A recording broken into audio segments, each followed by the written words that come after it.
Hello दोस्तों। आज की कहानी है शादी एक कड़वी याद। आज पलक की शादी हुए 4 साल हो चुके थे। वह अपनी जिंदगी से बिल्कुल खुश नहीं थी। उसकी शादी उसकी पसंद से हुई थी, इसलिए वो अपने माँ बाप को दोष नहीं दे सकती थी।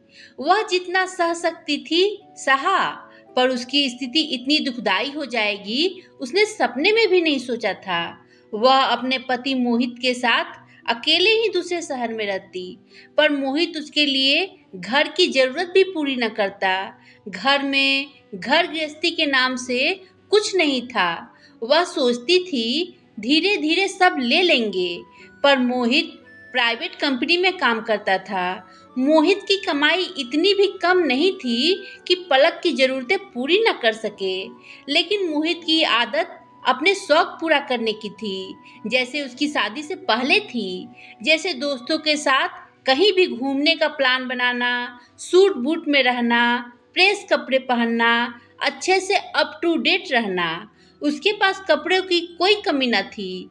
खाना जब चाहे होटल में खाना, इस तरह जैसे पलक उसकी प्रायोरिटी थी ही नहीं। वह केवल शारीरिक जरूरतों को पूरा करने का जरिया ही बनकर रह गई थी। धीरे धीरे समय गुजर रहा था। अब पलक माँ बनने वाली थी। उसने जांच कराई, तब मोहित कोई जिम्मेदारी नहीं लेना चाहता था। उसे लगता यदि बच्चा होगा तो वह उससे बंध जाएगा।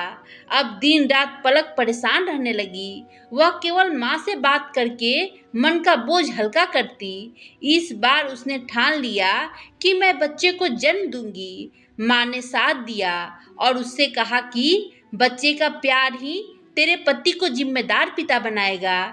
इस तरह मायके में ही उसकी डिलीवरी हुई। आज पलक में जो साहस और धैर्य था वह माँ के ही कारण था।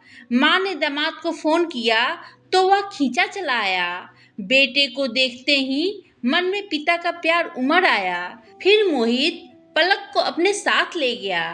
पलक बहुत खुश थी। आज उसे अकेलापन महसूस नहीं हो रहा था। उसे पति की बातें सच लग रही थी कि वह पूरी जिम्मेदारी से उसका और बच्चे का ध्यान रखेगा।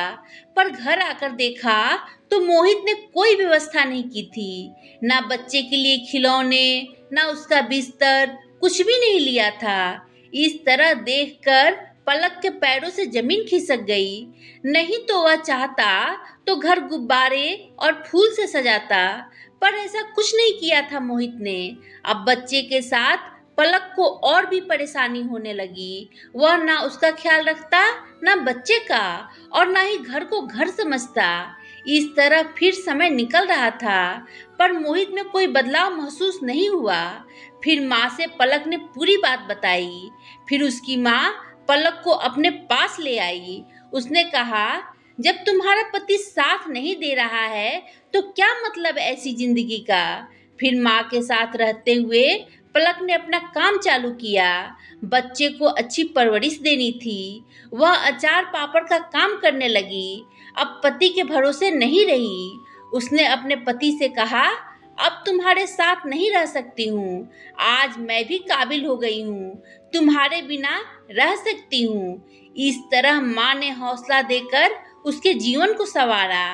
माँ से अचार पापड़ का काम सीखकर और औरतों को काम दिया। धीरे धीरे उसे इस काम से इतना मुनाफा होने लगा कि अचार पापड़ एक ब्रांड बन गया। फिर उसका नाम और काम हर जगह बोलने लगा। अगर वह पढ़ी लिखी होती तो नौकरी करती, पर कम उम्र में प्यार के चक्कर में उसने पढ़ाई को महत्व नहीं दिया। आज उसे सुखद एहसास हो रहा था। अगर माँ ने साथ ना दिया होता तो क्या होता।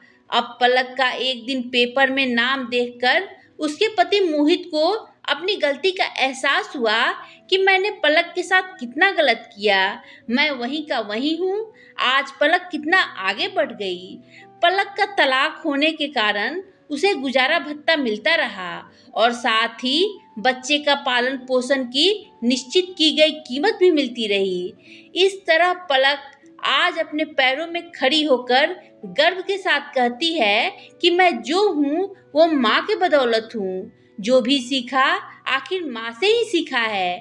आज यहाँ तक मैं माँ की वजह से पहुँच पाई। जिस पर भरोसा किया उसने ही जिंदगी की डोर नहीं थामी। वह सबसे यही कहती कि मुझ में आत्मविश्वास माँ की वजह से आया। इस तरह उसकी शादी एक कड़वी याद बनकर रह गई। उसने पति को भुलाकर नई दिशा पकड़ ली, जिससे उसके बच्चे की बेहतर परवरिश हो सके। इस तरह काबिल होकर एक आत्मविश्वास से जीवन जीने लगी। दोस्तों, जिंदगी में सबक कुछ सीखकर मिलते हैं, जैसे पलक को सबक मिला। बहुत बार जिंदगी ऐसे रंग दिखाती है कि सब कुछ बदल जाता है। जिंदगी अलग ही मोड़ ले लेती है। दोस्तों, आपका इस कहानी के बारे में क्या विचार है? कमेंट कर बताएं। कहानी पसंद आई हो तो लाइक शेयर करें और मेरे चैनल को सब्सक्राइब करना ना भूलें। धन्यवाद दोस्तों।